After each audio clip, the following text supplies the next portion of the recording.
더불어민주당이 15일 본회의에서 처리하겠다는 2차 종합특검법은 3대 특검 재연장법에 불과합니다.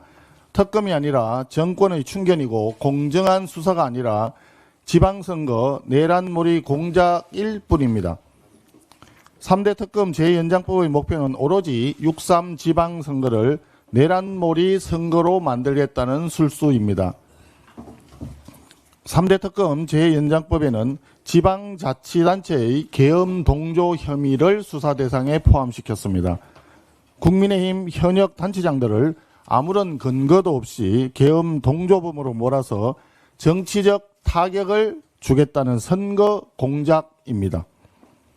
6.3 지방선거를 앞두고 정정당당한 정책 비전 경쟁이 아니라 야비한 더티플레이로 이겨보겠다는 무도한 반칙 정치입니다. 지금 시급한 것은 2차 종합특검이 아니라 통일교의 더불어민주당 등 정치권에 대한 금품 제공 문제를 밝힐 통일교 특검과 김병기, 강선우, 김경 등으로 이어지는 공천 뇌물 특검 추진이 시급합니다. 집권 여당은 비겁하게 통일교 특검을 슬쩍 철회할 생각하지 마시고 정정당당하게 두 개의 특검 추진에 나서기를 강력히 촉구합니다. 또한 모레는 한병도 원내 지도부 출범 후 첫 본회의입니다. 더불어민주당은 정령 한병도 신임 원내 지도부 1호 법안을 여야 합의도 없는 일방적인 야당 탄압 특검법으로 처리할 것입니까? 야당을 협상 파트너이자 국정의 한 축으로 인정한다는 한 대표의 취임 일성이 3일 천하로 그치고 국회가 또다시 무한 정쟁 속으로 들어가는 일이 없기를 촉구합니다.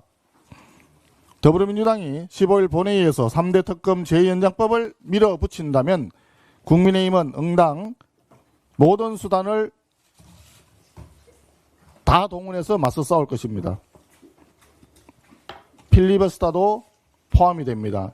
이러한 상황을 청와대에서 모를 리가 없을 텐데 필리버스터 극한 충돌이 예상되는 시간에 여야 지도부를 불러서 오찬을 갖겠다는 이재명 대통령의 한가한 발상에 기가 찰 따름입니다.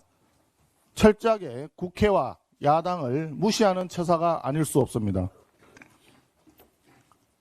이재명 대통령이 진심으로 야당 지도부와 진솔한 소통의 기회를 갖기를 바란다면 한간 오찬이 아니라 대법원도 반대하는 사법파괴, 정치파괴 3대 특검 재연장법 즉각 철회하시고 여야가 합의된 법률만 본회의에 올리겠다는 약속부터 하기 바랍니다.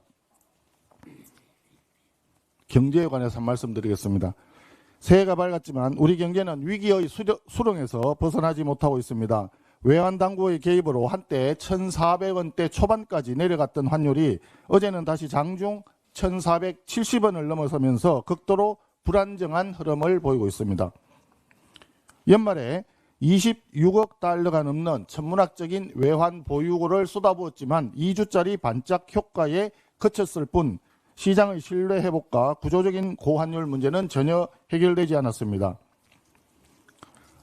성장률도 매우 암울합니다. 지난해 우리나라 1인당 GDP는 3년 만에 감소해서 3만 6천 달러대에 머물 전망입니다. 반면에 대만은 반도체 수출을 발판 후 7% 고성장을 기록하면서 22년 만에 한국을 추월할 것으로 예상이 되는데 1인당 GDP 4만 달러 돌파 전망도 나오고 있습니다. 이처럼 고환율, 고물가, 저성장의 위기가 고착화될 것이라는 우려가 점점 커지는 가운데 이재명 정부의 경제인식은 너무나 아니합니다. 이 대통령이 제시한 2% 성장률의 근거는 산업의 혁신이나 구조개혁이 아니라 728조 원에 달하는 확장 재정, 즉 빚내서 돈 풀기일 뿐입니다.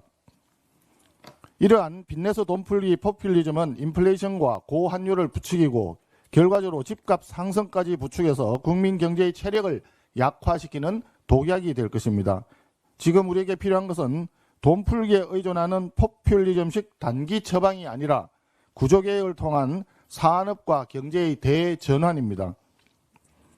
아울러 산업 전환 과정에서 불가피하게 발생하는 마찰적 실업을 흡수할 재교육, 재취업 체계도 구축해야 합니다. 세계 경제가 격변하는 지금 대한민국 경제의 유일한 활로는 강한 민간과 효율적인 정부의 뒷받침입니다. 이재명 대통령은 재정 살포에 기댄 단기적 인기 영합 정책을 버리고 책임 있는 재정 운영과 규제 혁파 그리고 산업 대전환을 통해서 대한민국 경제의 근본을 기본에서 다시 세울 것을 강력히 촉구합니다. 이상입니다.